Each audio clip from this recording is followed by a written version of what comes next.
अस्सलाम वालेकुम future doctor प्यारे बच्चों मन के सच्चों। अगर आप लोग भी एमडी कैट 2026 की प्रेपरेशन कर रहे हो और बायोलॉजी में 170 प्लस स्कोर करना चाहते हो तो आज की वीडियो सिर्फ और सिर्फ आप लोगों के लिए है।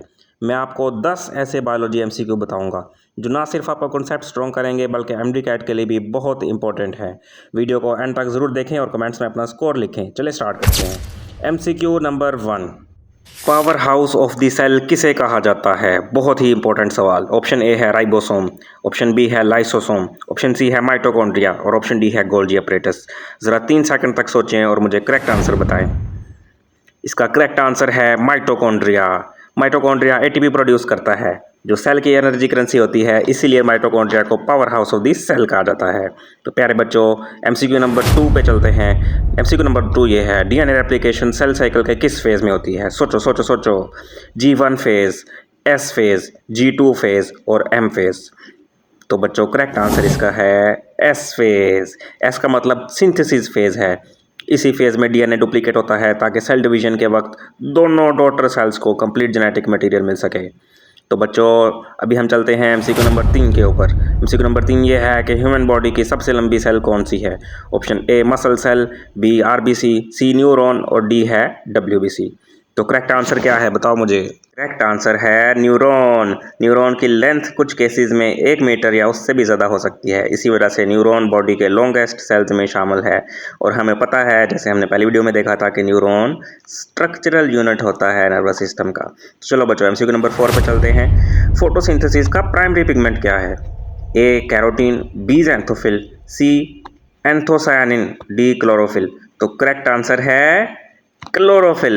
क्लोरोफिल सनलाइट एब्जॉर्ब करता है और फोटोसिंथेसिस प्रोसेस को इनिशिएट करता है। That was easy right.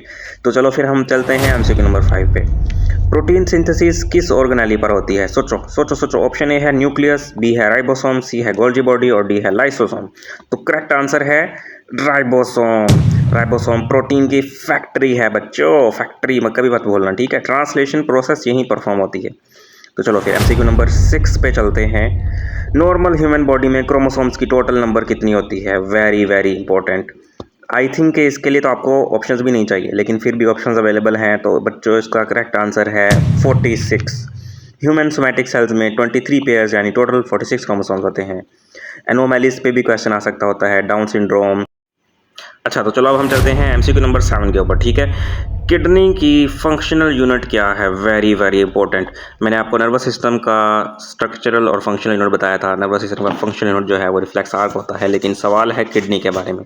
Option A है एल्वियोलस, बी है न्यूरॉन, सी है नेफ्रॉन और डी है सार्कोमियर। न्यूरॉन तो कभी नहीं हो सकता क्योंकि वो नर्वस सिस्टम का पार्ट है। तो इसका करेक्ट आंसर है मेरे प्यारे बच्चों नेफ्रॉन, क्योंकि हर किडनी में लगभग 10 लाख नेफ्रॉन होते हैं जो ब्लड फिल्ट्रेशन परफॉर्म करते हैं।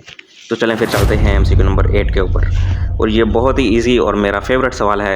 यूनिवर्सल डोनर ब्लड ग्रुप कौन सा है? Option A positive, B positive, A B positive या फिर ओ negative.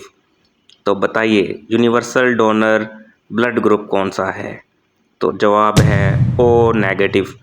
O negative blood group जो होता है ये इमरजेंसी सिचुएशंस में यूनिवर्सल डोनर माना जाता है, ठीक है।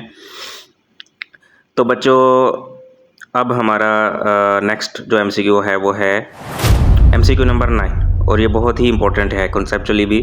सेल मेम्ब्रेन किस मॉडल को फॉलो करती है? सेल मेम्ब्रेन किस मॉडल को फॉलो करती है? ऑप्शन ए है लॉक एंड की मॉडल, ऑप्शन बी है फ्लूइड मोज़ेक मॉडल और सी है ओपेरॉन मॉडल और डी डबल हेलिक्स। पहले दोनों को तो मेरे ख्याल में उन दोनों में से यह जवाब होना चाहिए और दूसरे दोनों को आप काट दो, ठीक है, क्योंकि ओपेरॉन मॉडल आपने सुना भी नहीं होगा और डबल हेलिक्स मॉडल भी नहीं सुना होगा। तो बच्चों करेक्ट आंसर है फ्लूइड मोज़ेक मॉडल।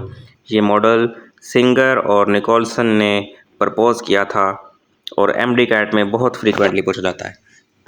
तो चलें फिर अब हम चलते हैं लास्ट एमसीक्यू हमारा इस वीडियो का, और अगर आपको ये नहीं आता तो मैं समझूंगा कि आप एमडी कैट को फेल करेंगे। लेकिन प्यारे बच्चों आपने ऐसा नहीं सोचना, अपनी अच्छी तैयारी करनी है और इंशाल्लाह आप सब पास करोगे, ठीक है। तो सवाल है ह्यूमन हार्ट में टोटल कितने चैम्बर्स होते हैं? 2, 3, 4 या 5? और अगर आप में से किसी को ये नहीं आता तो मैं उसे फेल ही कंसिडर करूँगा और इसका जवाब नहीं बताऊँगा, ठीक है, खुद तलाश करना है। तो मेरे प्यारे फ्यूचर डॉक्टर्स, आपने मुझे कमेंट्स में बताना है कि आपका स्कोर कितना आया। अगर आपने 8 या उससे ज़्यादा एमसीक्यू सही किए हैं तो बहुत अच्छी बात है, ठीक है।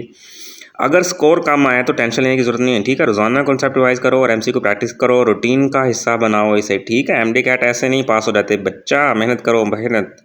और अगर आप चाहते हो कि 170 से ऊपर स्कोर आए तो चैनल को सब्सक्राइब करो। भी वैसे मैंने अपनी कर दी प्रमोशन।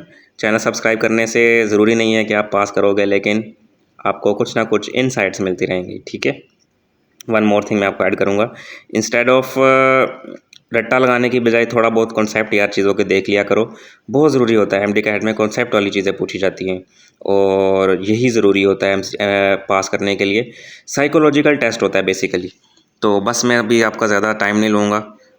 ये कॉन्सेप्ट्स आप तैयार करो और मिलते हैं फिर अगली वीडियो में इंशाल्लाह। ओके ओके, अल्लाह हाफिज़।